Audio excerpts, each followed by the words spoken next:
하나님께서 여러분 모두에게 은혜 주시기를 원합니다. 여러분 다시 만나니까 참 반갑습니다. 우리 좌우에 있는 형제 자매들 이렇게 한번 축복할까요? 하나님께서 당신을 자유롭게 하십니다. 아멘. 네, 여러분의 모든 눌려있던 것들이 자유롭게 되는 은혜가 있기를 원합니다. 미래도 여러분들의 족쇄가 될 수 있지만 그것이 자유롭게 되는 것입니다. 여러분의 인간관계도 그것이 족쇄가 아니라 오히려 그 관계 때문에 자유롭게 될 수 있는 것이고, 여러분이 가지고 있는 과거나 상처나 혹은 아픔이나 숙제나 기도의 제목들, 이 많은 것들이 내가 족쇄라 생각하고 또 내 짐이라 생각하고 이걸 해결해야 될 숙제라고 생각하면은 끝도 없이 괴롭지만은 하나님께서는 우리를 자유롭게 하시는 하나님이십니다. 그래서 주의 영이 있는 곳에 자유함이 있느니라 그렇게 이야기하죠. 하나님의 영이 있는 사람, 성령 충만한 사람은 모든 일에 자유합니다. 모든 일을 내 멋대로 한다는 그런 이야기가 아니라 어떤 일을 하더라도 눌리지 않고 주눅들지 않고 슬프지 않고 우울하지 않고 자유롭게 기쁘게 할 수 있다는 것입니다. 사람의 마음은 늘 확인을 받고 싶어 하죠. 그 사랑을 확인받고 싶어 합니다. 그래서 형제 여러분들에게는, 우리 자매 여러분들이 많이 들어보셨겠지만은, 남자는 인정해주면 잘합니다. 좋아해요. 우쭈쭈 해주면 너 참 잘한다 라고 이렇게 해주면 참 좋아합니다. 우리 옆에 있는 형제들이 있으면은 한번 이렇게 해줘 볼까요? 너 참 잘한다.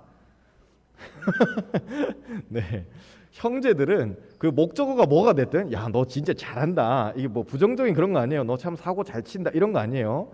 너 참 잘한다 라고 이렇게 해주면은, 턱 용용용 해주면은 형제들은 참 좋아합니다. 자매들은 너 참 사랑해, 내가 너를 많이 아껴, 너 참 귀해 라는 그 이야기를 해줄 때 마음이 움직입니다. 자매들이 옆에 있으면 이렇게 한번 축복해 줄까요? 너 참 귀하다.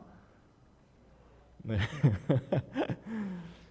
거꾸로 하시면 안 돼요. 자매 중에 혹시 일 잘하는 자매가 있고 뭐 이런 그런 친구가 있을 때 야, 너 참 일 잘한다 이런 이야기 100번 해줘도 자매들은 별로 감흥이 없습니다. 그런데 야, 넌 진짜 참 내가 널 아껴, 너 참 귀해, 굉장히 너 사랑스러워 이런 이야기를 해줄 때 자매들은 마음이 뜁니다. 그런데 형제들의 경우에는 내가 널 참 아낀다 이런 이야기 해도 형제들은 별로 징그럽습니다 목사님 이러지 별로 마음이 뛰지 않아요. 그런데 형제들의 경우에는 일반적인 예예요. 일반적으로 야, 너 진짜 잘한다, 너 되게 능력 있다 이런 이야기 해주면은 목사님 제가 좀 뭘 더 해볼까요? 이렇게 되는 거예요. 하나님께서 사람을 지으실 때 그 기질을 조금씩 다르게 이렇게 만드셨죠. 그런데 동일하게 남자든 여자든 관계없이 사람의 마음은 늘 내가 사랑받고 있는지 인정받고 있는지를 확인하고 싶어 합니다. 그게 무너져 버리면은 뭐 인정을 받을 것도 없고 사랑을 받을 것도 없고 그냥 이렇게 살지요가 되어버리면 굉장히 삶 자체가 삭막해집니다. 프로포즈는 그래서 그 마음을 확인하고 싶어하는 마음을 정확하게 어떻게 보면은 분명하게 하는 것이죠. 어렴풋한 영역이에요. 여러분들 지금 연애하고 있는 형제 자매들 할렐루야. 그렇지만 오늘 저녁에 싸워서 헤어지면 내일부터 남남입니다. 아무리 좋아서 뭐 죽고 못 살고 뭐 이러지만은 오늘 저녁에 싸우면 내일부터 남남이에요. 그렇지 않겠어요? 아무런 법적인 구속력이 없는 겁니다. 그런데 프로포즈하고 결혼하면 어렴풋한 것이 분명해집니다. 비가시적이었던 것이 이제는 가시권으로 들어오는 거예요. 여러분이 여러분의 남자친구를 혹은 여자친구를 아무리 사랑한다 하더라도 오늘 저녁에 내 집에 데리고 와서 혹은 우리 둘의 집을 만들어서 같이 자거나 같이 저녁밥을 해 먹거나 같이 영화를 보거나 뭐 자취방에 부르는 거 정도는 할 수 있겠지만은 그거를 몇 날 며칠 할 수는 없습니다. 그런데 결혼은 이 모든 불가시적인 것을 굉장히 가시적으로 만들어 버립니다. 어렴풋하죠. 우린 결혼을 하면은 이런 집을 저도 아내랑 연애할 때 이렇게 한 번씩 모델하우스 놀러 가고 그랬었거든요. 이런 이제 이케아라든지 그런 데 가면은 이 집들이 있잖아요. 이런 식으로 집을 한번 꾸며볼까? 예쁘겠다. 뭐 이런 이야기들. 그렇지만 연애할 때는 그건 비가시적인 거예요. 어떻게 될지 모르는 거니까요. 그런데 결혼하면 이 모든 것들은 분명해집니다. 어렴풋한 모든 것들이 분명해지는 것을 가리켜서 계약이라고 합니다. 좀 말이 어려워서 그렇지 약속이라고 하면 되겠죠. 사람과 사람 사이에도 계약이라는 단어가 좀 딱딱하게 들릴 수 있지만은 사람과 사람 사이에도 자동으로 이 모든 약속들이 작동합니다. 오늘 우리가 이 예배 자리에 모인 것도 일종의 계약입니다. 약속이겠죠. 임원들이나 마을장들의 경우에는 예배에 나오시는 이제 청년들 이외에 임원들이나 마을장들 같은 경우에는 좀 더 무거운 약속을 하는 겁니다. 내가 1년 동안 리더십으로 섬기겠다는 그 약속을 하고 나오는 것이기 때문에 마을원들 여러분들 중에 누군가가 한 명이 안 나왔었을 때 왜 안 나왔지? 제가 그냥 혼자 생각하고 넘어갈 수 있어요. 아니면 주중에 뭐 전화를 한다든지 그럴 수 있는데 임원 중에 누가 하나가 오늘 안 나온다 그러면 왜 안 나왔지? 화가 나는 겁니다. 왜 무슨 차이가 있는 거죠? 왜 그럴까요? 약속했기 때문에 그래요. 내가 1년 동안 임원으로 마을장으로 섬기겠습니다라고 약속했기 때문에 그 약속을 지킬 것이라는 기대를 하기 때문에 그렇죠. 인간관계는 그래서 계속해서 약속과 약속의 연속입니다. 내가 태어나면서부터 누군가의 아들로 딸로 아빠 엄마에게 해야 되는 무엇인가가 있을 테고 또 아빠와 엄마로서 자녀에게 해야 되는 무엇인가가 있을 테고 학교에 가면 학교가 나에게 기대하는 혹은 선생님이 나에게 기대하는 그러니까 공부도 열심히 해야겠죠. 선생님이 나한테 뭔가 기대하시는 것 때문에 공부를 열심히 하는 것은 아니지만은 내가 매일 받아쓰기 10점을 받아가면은 선생님이 나에 대해서 기대하는 것이 그래 나는 너희들 10점 맞아도 괜찮아 너희들을 사랑해 라고 하는 선생님은 별로 좋은 선생님이 아니에요. 10점을 맞으면 20점, 30점, 40점, 40점을 맞을 수 있을 때까지 끌어올려 주는 것이 좋은 선생님이겠죠. 그게 아니라면 여러분 학교에 가실 필요가 없어요. 내 실력이 10%고 바닥이다 그랬을 때 그게 모두가 다 용납이 되고 괜찮다면 세상이 사실 그런 세상이라면은 그냥 그렇게 살아도 괜찮아요. 그런데 세상은 10점짜리 인간을 용납해 주지 않거든요. 여러분 이제 사회생활을 해보시니까는 아시지 않겠어요? 세상에 나와 봤을 때 세상이 20점짜리 30점짜리 인간을 용납해 줘요? 안 해줘요. 그렇기 때문에 학교에서부터 부지런히 연습하는 겁니다. 어진이가 이제 요즘 숙제하는 것 때문에 계속 막 골머리를 썩고 있어요. 숙제가 제가 봤었을 땐 정말 말도 안 되는 그런 숙제들인데 뭐 이렇게 덧셈 한 페이지 풀어 오세요. 받아쓰기 뭐 틀린 거 3번씩 써 오세요. 이런 거예요. 그래도 다행히 저희 아들은 절 닮아가지고 이렇게 잘 써요. 받아쓰기도 뭐 많이 틀려 뭐 3개 할렐루야. 아빠는 아니었는데 받아쓰기는 많이 틀리면 뭐 하루에 3개씩 그러니까는 뭐 9번씩 쓰면 되는 거잖아요. 9줄을 쓰는 건데 4시에 하교해가지고 집에 돌아와요. 4시에 집에 돌아와가지고 저녁에 9시, 10시가 될 때까지 그걸 못하고 있는 거예요. 낑낑거리면서 막 하고 있는 거예요.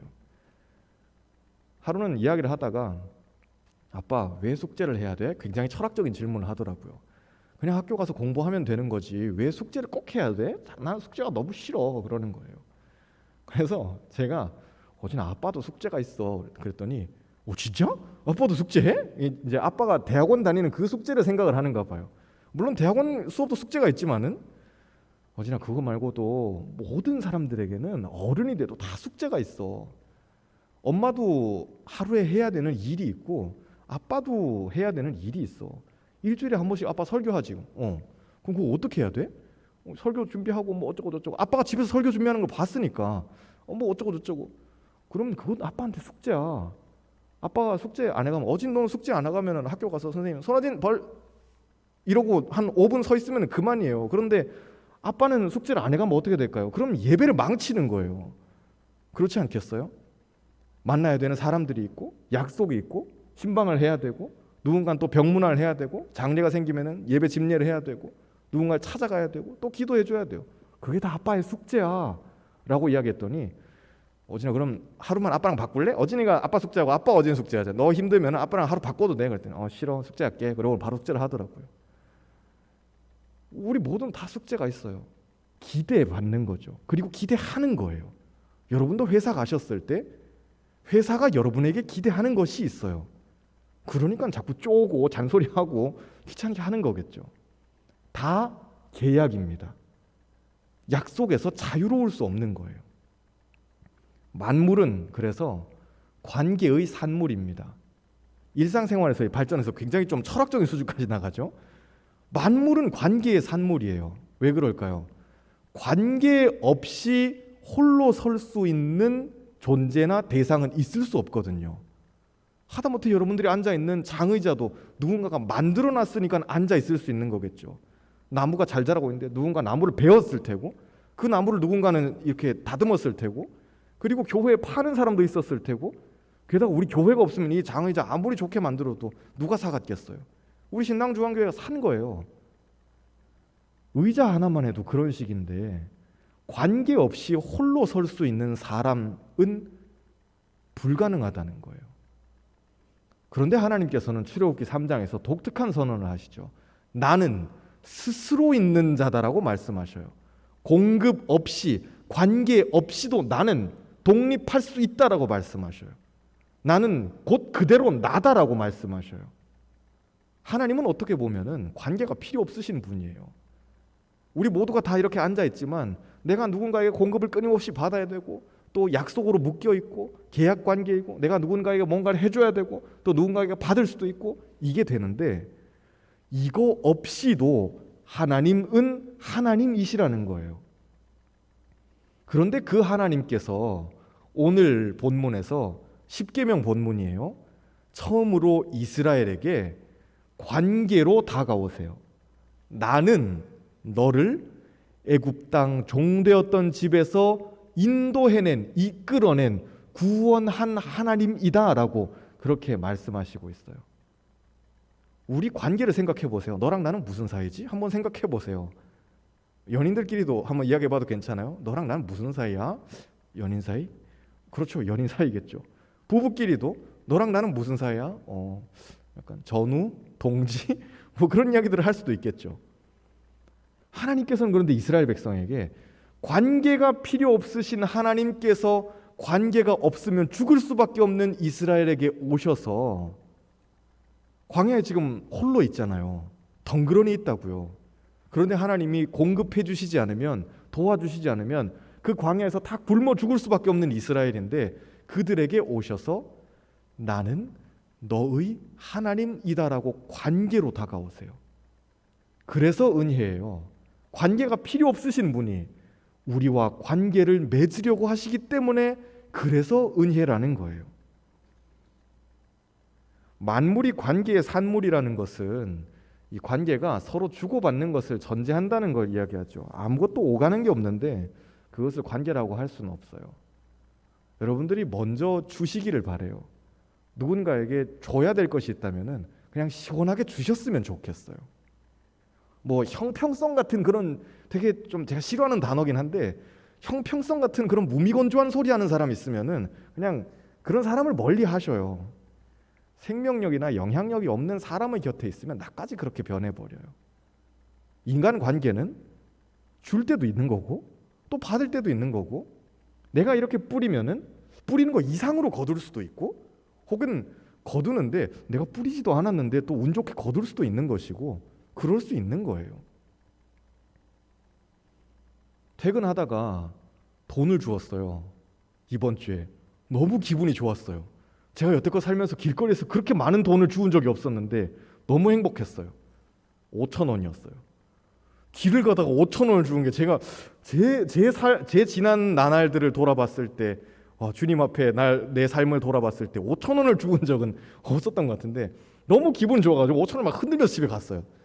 집에 갔는데 로아가 울고 있더라고요. 막 이렇게 막 방언을 하면서 막 울고 있는데 무슨 말인지, 여보 왜 이래? 그랬더니 오빠가 학교에서 간식 받아왔다는데 그거 지도 먹고 싶다고. 그래서 아 그래? 그럼 내가 사줄게. 그래가지고 고스란히 그 5,000원을 가지고는 마트에 가가지고 사서 줬어요. 아깝죠. 이거 5,000원 이거 잘 챙겨, 아까웠어요. 저는 나쁜 아빠예요. 그 5,000원 가지고 내가 내 주머니에 잘 쟁여놨으면은 나중에 사무실에 있다가 배고프면은 뭐 이렇게 과자라도 하나 사 먹을 수 있었을 텐데 그걸 고스란히 딸의 입에다가 그냥 넣어주는 게 얼마나 아빠로서 마음이 찢어지진 않았어요. 전 아빠니까 찢어지면 안 되겠죠. 그런데 그렇게 돌고 도는 거예요. 그 돈을 떨어뜨린 사람은 어떻게 하겠어요? 내가 그 5천 원을 가지고 경찰서에 갖다 줘야 되나?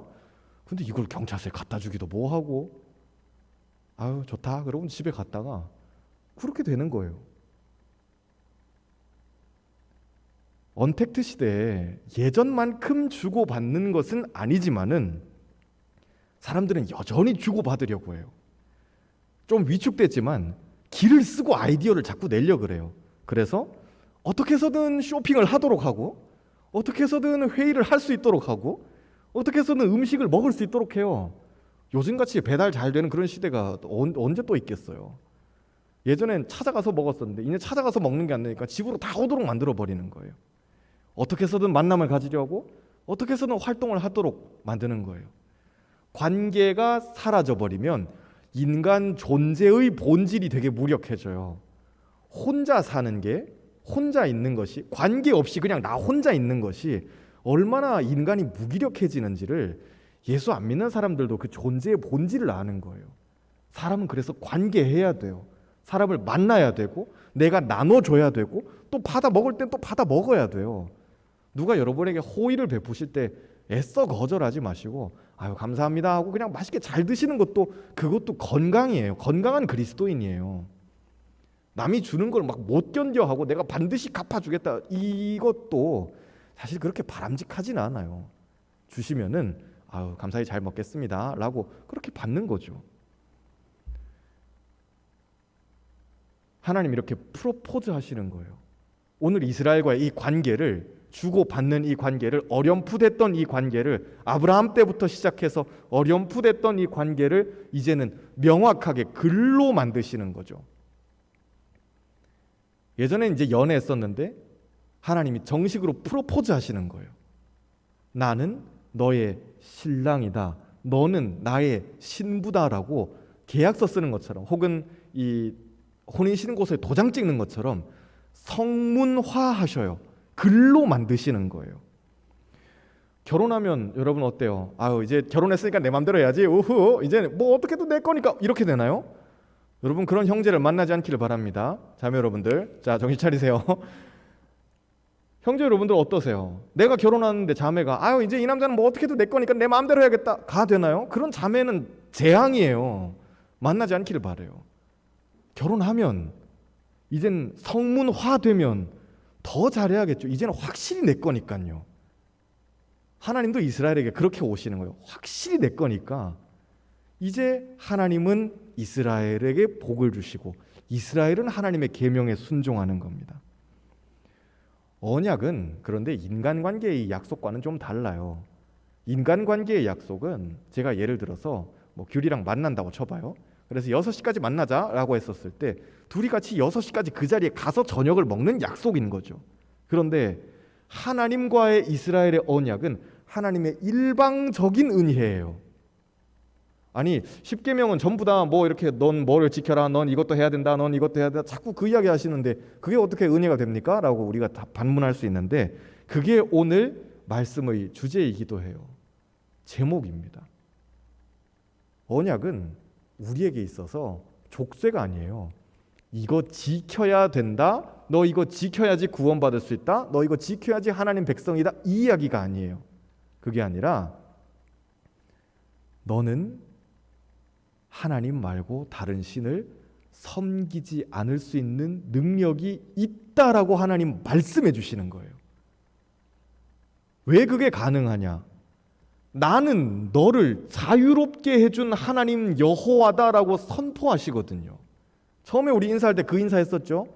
자유롭게 해주시는 하나님이에요. 내 아픔에서, 내 과거에서, 내 애굽에서, 내 바로에게서 하나님 자유롭게 해주세요. 이제 나는 자유예요. 자유롭게 농사도 지을 수 있고 자유롭게 내 땅도 가꿀 수 있고 자유롭게 내 양도 생겼어요. 예전에는 맨날 매 맞으면서 애굽에서 일하고 피라미드 만들고 맨날 이랬었는데 옆 친구 죽어나가는 걸 보면서도 아무것도 못하는 되게 무기력한 존재였는데 이제는 자유민이에요. 내 땅이 생겼어요. 여러분 한번 생각해 보세요. 되게 기분 좋은 상상이잖아요. 땅 한 톨도 없다가 내 땅이 생겼어요. 이제는 내 마음대로 농사 지을 수 있어요. 거기다가 놀이터를 만들어도 그만이고, 거기다가 뭐 밭을 해도 그만이고, 내 땅이에요. 내 집이에요. 이제는 내 가축들도 기를 수 있어요. 내 거예요. 자유민이에요. 그렇게 하나님께서 우리에게 자유를 주시면서 내가 너희에게 나 외에 다른 신을 섬기지 않을 수 있는 능력을 준다. 우상을 섬기지 않을 수 있는 능력을 준다. 하나님 외에 이 하나님의 이름을 망령되게 일컫지 않을 수 있는 능력을 준다. 안식일을 지킬 수 있는 능력을 준다. 부모를 공경할 수 있는 능력을 준다 말씀하시는 거예요. 살인도 여러분 능력이 있어야지 살인 안 할 수 있어요. 누군가를 죽이는 사람들, 누군가를 욕하는 사람들, 비방하는 사람들, 막 원수같이 저주하는 그 사람들을 보면서 우리가 같이 열낼 게 아니에요. 나라와 민족을 위해서도 기도할 때 그들을 불쌍히 여길 줄 아는 마음을 가져야 돼요.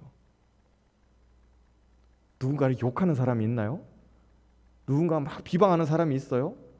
예수님께서 그 말씀 하시잖아요. 꼭 누군가가 우리가 누구를 찔러 죽이지 않아도 우리는 매일 살인해요. 여러분의 직장 상사는 도대체 몇 번을 죽어야 되는 거죠? 여러분의 엄마 아빠는 몇 번을 죽어야 되는 거예요? 되게 너덜너덜해져 있는 거 아닌가요? 엄마 아빠는? 여러분의 형제 자매는 어때요? 예수님은 그때 그렇게 말씀하시거든요. 실제로 사람을 죽이지 않더라도 마음으로 살인하는 것도 살인이야 라고 주님 그렇게 말씀하시는 거예요. 그런데 오늘 출애굽기 20장에서 하나님이 처음 주신 계명은 살인하지 않을 수 있는 능력을 너희에게 준다. 간음하지 않을 수 있는 능력을 너희에게 준다. 주님 그렇게 말씀하시고 있어요. 간음하지 않는 것도 능력이 있으면 간음 안 할 수 있어요. 내 가정에 충실할 수 있는 거예요.